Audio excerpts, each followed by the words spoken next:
আসসালামু আলাইকুম।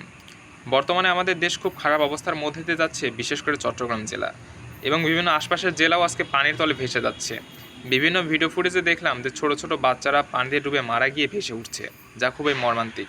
এবং কিছু জায়গায় দেখা গেল যে ছোট ছোট বাচ্চাদেরকে বড় পাতিলে করে ভাসিয়ে দেওয়া হচ্ছে, যাতে তারা নিরাপত্তা স্থানে পৌঁছাতে পারে। এবং সব থেকে কষ্টের বিষয় যেটা লাগছে সেটা হচ্ছে, একজন মৃত মানুষকে দাফন করতে না পেরে তাকে কলার ভেলায় বানিয়ে তাকে ভাসিয়ে দেওয়া হয়েছে। জাস্ট একটু চিন্তা করেন, আপনি কাদের জন্য আপন, মানে কাদের জন্য এত কিছু করছেন, কিসের জন্য অহংকার করছেন? আপনার দেহ থেকে যখন রুহটা বের হয়ে যাবে আপনি অমূল্য, আপনাকে দাফন করার জায়গা পায়নি, সেজন্য আপনাকে ভাসিয়ে দেওয়া হয়েছে। আপনি যেখানে চলে যান সেটা আপনার ব্যাপার। এই তো আমাদের নিয়তি। তো যাক, ও বিষয়ে নিয়ে কথা বলছিলাম না, বলছিলাম চট্টগ্রামবাসীদের নিয়ে কথা। বর্ণিত আছে যে গাছের একটা পাতা আল্লাহ তাআলার হুকুম ছাড়া নড়ে না। সেক্ষেত্রে পুরো জেলার মানুষকে বন্যার পানিতে ভাসিয়ে নিয়ে যাচ্ছে, এটা কি এমনি এমনি হচ্ছে? এটা হতে পারে যে আমাদের কোনো কর্মফল কিংবা আমাদের কোনো পাপের শাস্তি।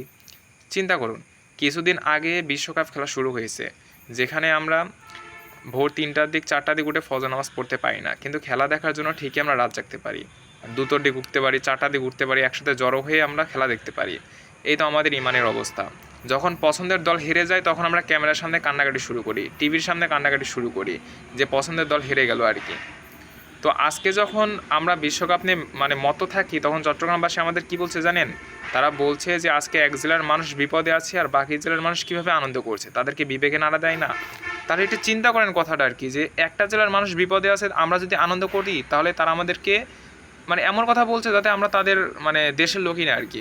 যে ক্ষেত্রে বোঝা যাচ্ছে কি, চট্টগ্রামবাসী বলছে যে আমরা আজকে বিপদে আছি আর তোমরা কীভাবে ফুটবল নিয়ে আনন্দ ফুর্তি করো। তো সেম প্রশ্ন আমি যদি আপনাদেরকে করি, যে গত কয়েক বছর ধরে আপনার গাজা ফিলিস্তিনে যখন এরকম ইসরায়েল বাহিনীরা বোমা হামলা চালাচ্ছিল, যখন একের পর এক লাশ মাটির তলে মিশে যাচ্ছিল, বড় বড় দালান ধসে পড়ছিল, তখন আপনাদের এই বিবেক কোথায় গিয়েছিল?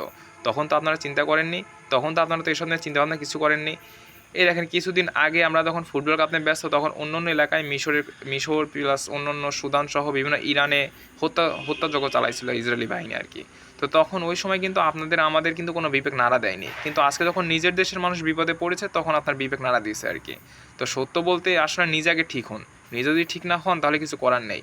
আর চট্টগ্রামবাসীর জন্য আমরা দোয়া ছাড়া কিছুই করতে পারছি না, কারণ তাদের রেস্কিউ করার মধ্যে কোনো অপশন নেই। কারণ সেই চট্টগ্রামবাসীর সামনে সে যে বন্যা বয়ে চলছে, সেখানে বোট নিয়ে যে দাঁড়াবো, কাউকে যে রেস্কিউ করবো, সে অপশনটুকু পর্যন্ত চালু নেই।